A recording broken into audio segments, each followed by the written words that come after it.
오늘은 우리가 민수기 31번째 시간으로 그럼에도 불구하고 라는 제목으로 같이 말씀을 나누도록 하겠습니다.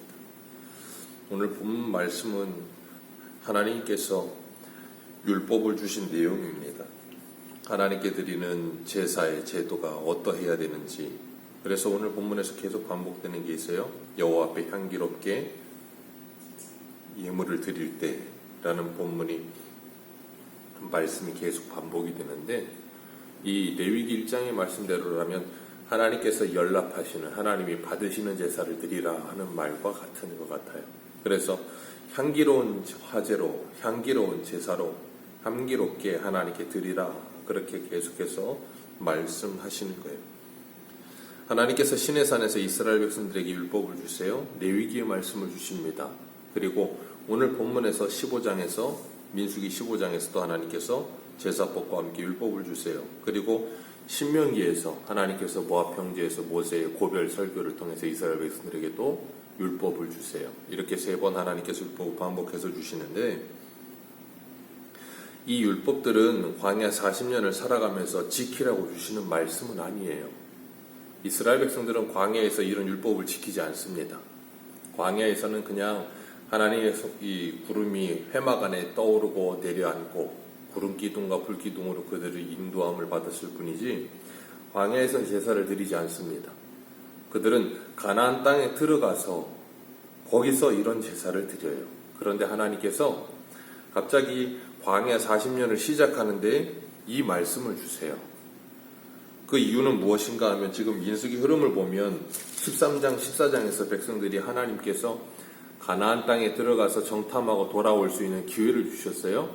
기회를 주셔서 그들이 정탐하고 돌아와서 그 땅을 악평하는 10명의 사람들이 있었습니다. 좋은 땅이다. 열매도 잘 된다. 젖과 꿀이 흐른다. 그런데 다만 안악자손이 있다. 우리는 메뚜기고 그들은 거인이라 우리는 못 간다. 그러면서 그들은 자기들 힘으로 그 가나안 땅을 정복하려는 그런 교만함을 가지죠. 그래서 하나님 앞에 그들이 심판을 받고 10명의 사람들이, 그 땅을 악평한 10명의 사람들이 진멸을 당합니다. 이유는 하나입니다. 자신들이 구원하는 줄 알았어요. 그래서 하나님께서 정탐을 보낼 때 호세아의 이름을 여호수아로 바꾸시면서 여호와만이 구원이시다를 가르치셨는데도 불구하고 그들은 그 하나님의 말씀을 듣지 않았었죠. 그리고 나서 모세가 그 10명이 죽은 일을 이스라엘 백성들에게 전하자 그들이 슬퍼하며 다음날 아침 일찍이 산꼭대기로 올라가겠다 그러는 거예요. 하나님이 올라가라 그럴 때는 안 올라간다 그랬다가, 올라가지 말라 그럴 때는 올라가라 그랬다가, 청개구리처럼 그렇게 하나님의 말씀을 듣지 않고 자기 고집으로 모든 일을 결정하려고 하다가 그 아낙 자손에게, 아말렉 사람들에게 진멸을 당하여 호르마까지 도망 내려오죠. 그 사건이 있고 난 다음에 15장이에요. 그런데 생뚱맞게 그런 불순종하는 모습을 보이다가 15장의 제사의 제도를 쭉 말씀하세요. 그리고 16장에 가면 또 무슨 일이 일어나냐면, 레위인 중에 고라와 다단과 온이 모세 어런에게 또 도전합니다. 권위에. 그러니까 이 이야기 흐름상 보면 13장, 14장 다음에 16장이 나와야 매끄러워요. 이스라엘 백성들의 불순종 이야기가 쭉 나오고 있는데, 그 중에 15장에 갑자기 쑥 삽입된 것처럼 이렇게 기록이 되어 있어요. 하나님께서 그것을 통해서 뭘 보여주고 계시는가 하면, 지금 광야에 있고 하나님은 말씀하셨어요. 41일, 하루를 1년 되게 하여 40년을 너희들이 광야에 살 것이다. 그러면 그 말씀대로라면 40년 후에 가나안 땅에 들어가서 지킬 말씀을 지금 갑자기 하나님이 하시는 거예요. 하나님께서 그 이야기를 왜 하시는가 하면, 너희들이 불순종하여서 너희들이 1세 출애굽 1세대들이 광야에서 진멸당할 것이고, 너희들의 후손들은 너희들의 죄를 짊어지고 광야에서 고생하다가 여호수아와 갈렙과 함께 가나안 땅에 들어가겠지만, 중요한 건 너희들이 순종하든 순종하지 않든 10번이나 하나님의 말씀을 번역하든 그것과 상관없이, 하나님의 말씀을 번역한다 할지라도 하나님은 하나님의 신실하심과 하나님의 언약을 반드시 이루어내신다. 그래서 반드시 40년 후에 너희들이 가나안 땅에 들어가서 이 제사를, 이 향기로운 제사를 하나님께 드릴 것이다를 그들에게 말하고 계시는 거예요. 그렇기 때문에 지금 하나님께서 14장에서 그들이 불순종함으로 하나님께서 너희와 함께 하시지 않는다, 모세가 그랬어요. 그렇게 하나님이 너희와 함께 하시지 않고 너희들은 하루가 1년이 되어 40년을 광야에서 방황하며 거기서 진멸당할 것이다 그랬는데 15장에서 갑자기 하나님께서 향기로운 제사를 드릴 것이다 그러면서 40년 후에 그 말씀을 주시는 거예요. 그러니까 이들은 14장에서 야 이제 끝났구나, 하나님 우리를 버렸구나, 우리는 이제 광야에서 죽는구나 생각했는데 하나님께서 그걸로 끝내지 않으시고 그들에게 뭐 하세요? 15장을 주신 거예요.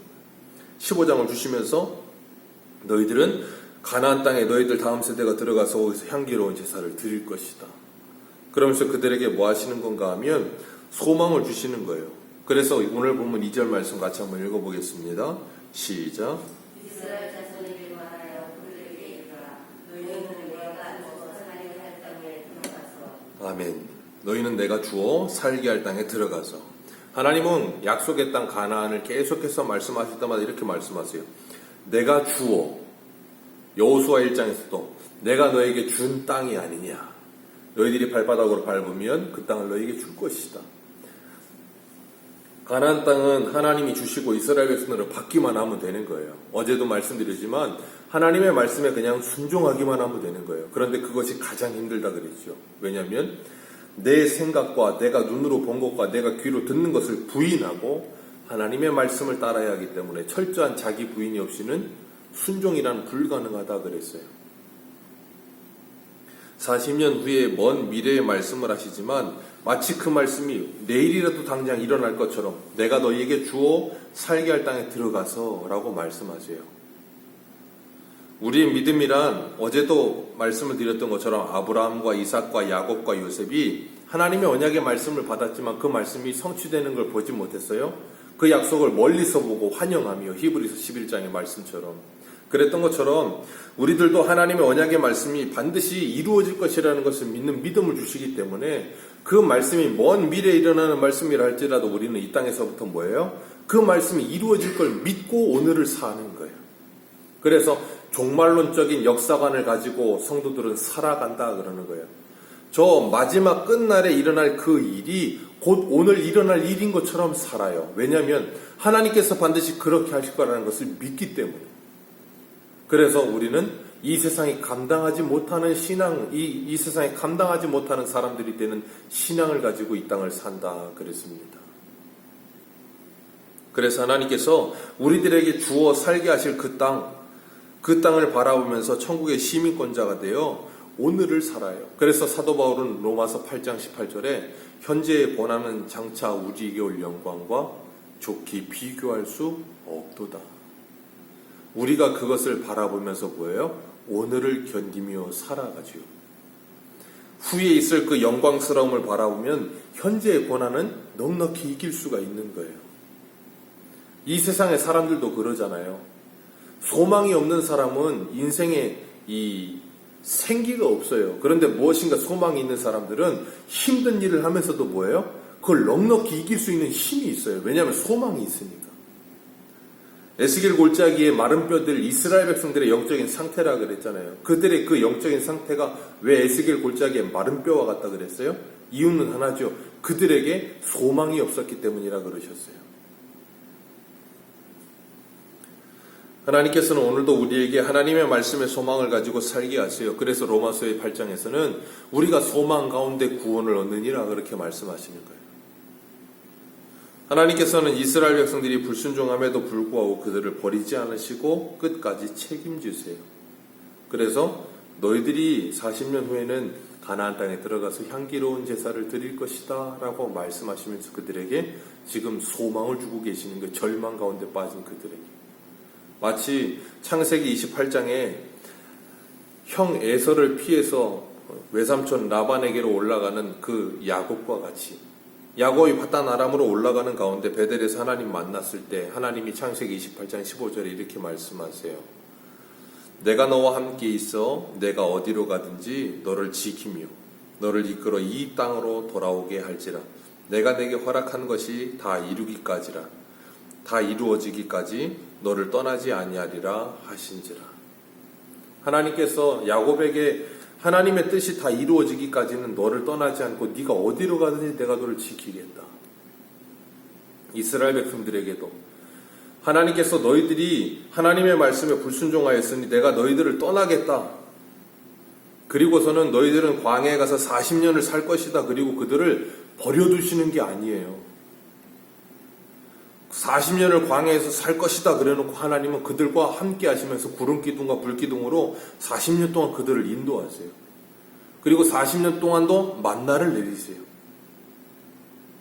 그게 하나님의 열심이에요.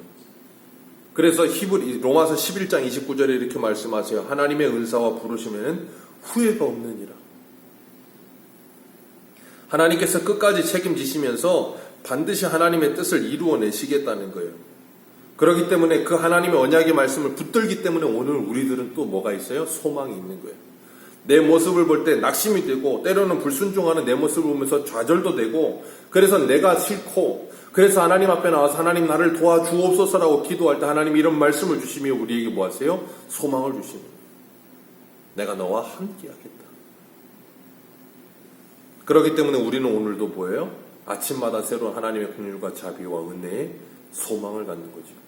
내 자신에게 소망에 뿌리를 두지 않고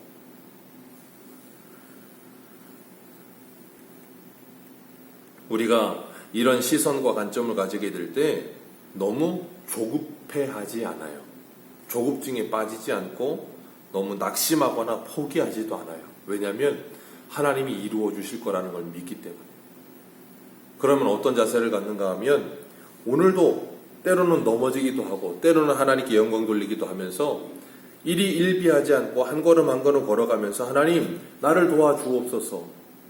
날마다 하나님을 더 의지하기 위해 몸부림을 치며 하나님께로 향하게 되어 있는 거예요. 사람들이 흔히 이야기하기를 인생을 마라톤에 비유합니다. 인생은 길다. 단거리가 아니라 마라톤처럼 길다라고 말을 해요. 성경은 말합니다. 인생은 안개와 같다. 잠깐 있다가 사라지는 안개와 같으며 쏜살과 같다. 모세는 시편 90편에 밤의 한 경점과 같다 그랬어요. 인생이 길던 짧던 그것과 상관없이 하나님은 우리와 함께 하십니다. 그리고 우리를 포기하지 않으세요. 하나님이 우리를 포기하시지 않기 때문에 우리는 여전히 소망이 있어요. 우리에게 우리의 인생을 맡기셨다면 우리는 이미 다 끝났을 겁니다. 하나님께서 하나님의 뜻대로 우리들을 이끌어 가시면서 마치 마라톤 코치가 마라톤 선수를 이끌어 가듯이 일정한 페이스를 유지하게 하면서 끝까지 완주할 수 있도록 계속해서 끌어가시는 거예요. 그래서 신명기 8장에 보면 8장 2절과 3절에 이렇게 말씀하세요. 내 하나님 여호와께서 이 40년 동안에 내게 광야길을 걷게 하신 것을 기억하라. 이는 너를 낮추시며 너를 시험하사 내 마음이 어떠한지 그 명령을 지키는지 지키지 않는지 알려 하심이라. 너를 낮추시며 너를 줄이게 하시며 또 너도 알지 못하며 내 조상들도 알지 못하던 만나를 내게 먹이신 것은 사람이 떡으로만 사는 것이 아니요 여호와 입에서 나오는 모든 말씀으로 사는 줄을 내게 알게 하려 하심이라. 하나님께서 광야에 그들을 버려두지 않으셨어요? 40년 동안. 분명히 이 40년은 불순종함으로 하나님께서 그들을 진멸하시는 40년이에요. 하나님께서 그들을 징계하시는 40년이에요. 그래서 이 신명기 8장의 말씀은 출애굽 1세대가 아닌 출애굽 2세대들에게 주신 말씀이에요. 그런데 출애굽 1세대들이 광야 40년을 사는 동안에 하나님께서 그들을 뭐 하셨다고요? 그들을 가르치시고 훈련하셨다고요. 아, 하나님의 말씀으로 사는 것이구나. 우리는 이 광야를 살지만 하나님이 우리를 지키시며 인도하셨구나. 하나님이 그거 알게 하신다고요. 그래서 스데반 집사는 사도행전에서 설교할 때 뭐라 그랬어요? 광야 교회라고 표현을 하는 거예요. 불순종으로 가나안 땅에 들어가지 못하고 광야에서 다 소멸되는 것 같지만 그게 끝이 아니라 하나님은 그 징계 가운데도 뭘 주세요? 징계를 위한 징계가 아니라 하나님의 사랑을 위한 징계로 그들을 하나님의 사랑과 은혜를 알게 하시며 하나님을 사랑하는 자 그 뜻대로 부르심을 입은 자들에게 합력하여 뭘 만드세요? 선을 만들어 주시는 거예요. 그렇기 때문에 우리가 이 불순종하는 모습이 우리에게 나타날 때 괜찮아 하나님이 다 하실 거야가 아니고 이런 불순종하는 모습이 내게 나타날 때 호르몬 나 진멸되겠구나. 그런 두려움과 함께 하나님 나를 용서하여 주옵소서, 나를 긍휼히 여겨 주옵소서 할 때 하나님께서 우리에게 은혜와 긍휼을 베푸시며 뭐 하신다고요? 우리를 끝까지 인도해 가시는 거예요. 그 하나님의 은혜에 우리가 오늘도 소망을 가지는 겁니다. 그렇기 때문에 광야 40년은 이스라엘 백성들에게 하나님의 심판으로 끝이 아니라 그들을 회복시키시며 하나님을 배우게 하시는 하나님의 사랑이요 하나님의 섭리입니다.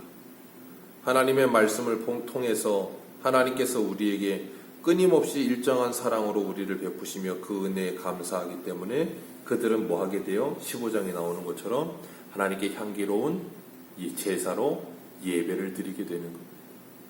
오늘도 우리에게 여전히 이 하나님의 놀라우신 은혜가 우리에게 임하고 있기 때문에 모세 시대에는 하나님께 드릴 때 제물을 짐승을 잡아 예배를 드렸지만 오늘 우리는 어떻게 예배 드려요? 우리의 몸으로 거룩한 산제사를 드리라. 너희는 이 세대를 본받지 말고 마음을 새롭게 함으로 변화를 받아 하나님의 기뻐하시고 온전하신 뜻이 무엇인지 분별하라. 그렇게 뭐예요? 하나님께 향기로운 제사를 지금도 드리고 있는 거예요. 향기로운 예배를 드리고 있는 거예요. 그래서 사도 바울은 뭐라 그래요? 너희는 그리스도의 향기요 그리스도의 편지라. 우리의 향기로운 예배를 통하여, 예배의 삶을 통하여 뭐예요? 저 세상에 그 아름다운 향기를 풍기는 삶을 사는 거예요. 하나님께 그 향을 드리며 세상 앞에 그 향기를 풍기는 삶을 사는 것. 그게 뭐예요? 예배입니다. 어떻게 그게 가능해요? 그럼에도 불구하고 우리를 끝까지 인도하시는 그 하나님의 오래 참으시는 사랑과 그 은혜를 우리들이 경험하게 될 때, 그 은혜를 알게 될 때 하나님께 감사하며 그 하나님의 사랑에 감격하며 오늘도 하나님께 기쁨으로 영광 돌려드릴 줄로 믿습니다. 그런 사람들은 우리의 모든 걸 다하여 하나님께 예배하는 삶을 살면서도 어떤 것도 아깝지 않죠. 왜요? 하나님께서 나를 어떻게 사랑하셨는지를 오늘도 알기 때문에 하나님께서 내 귀에 들린 대로 너희들에게 행하리라. 그렇게 다 하셨다면 우리는 남아있을 존재가 없다고. 그럼에도 불구하고 우리를 포기하지 않으시는 그 하나님의 사랑, 우리를 끝까지 이끄시는 그 하나님의 은혜에 오늘도 감격하며 감사하는 하루 되시기를 주님의 이름으로 축복합니다. 기도하겠습니다. 하나님 아버지 감사합니다. 오늘도 저희들에게 하나님의 말씀을 통하여 너희들이 40년 후에 가나안 땅에 들어가게 될 때에는 나에게 향기로운 제사를 드리게 될 것이다 하시며 불순종하며 하나님과 멀어지려고 애쓰던 이스라엘 백성들에게 심판으로 징계로 모든 것을 끝내지 않으시고 그들을 지키시며 보호하시며 인도하시며 광야라고 하는 징계의 자리에서도 그들을 징계를 통해서라도 고난이 유익이 되게 하시어 하나님의 율례를 배우게 하시며 합력하여 선을 이루시는 하나님의 그 광대하신 사랑과 측량할 수 없는 그 은혜를 조금이나마 맛보게 하시어서 하나님께 감사함으로 기쁨으로 향기로운 예배를 드릴 수 있도록 기회를 주시니 감사합니다. 오늘도 그럼에도 불구하고 우리를 지키시며 우리를 인도하시는 그 하나님의 놀라우신 섭리하심에 오늘도 감사하며 감격하며 우리의 삶으로의 예배를 아름답게 드리게 하시고 그 우리의 삶으로의 예배의 아름다운 향내가 세상의 사람들에게 아름다운 그리스도의 향기가 되어 풍겨날 수 있도록 하나님 저희들을 사용하여 주옵소서. 거룩하신 주님 예수님의 이름으로 기도하옵나이다. 아멘.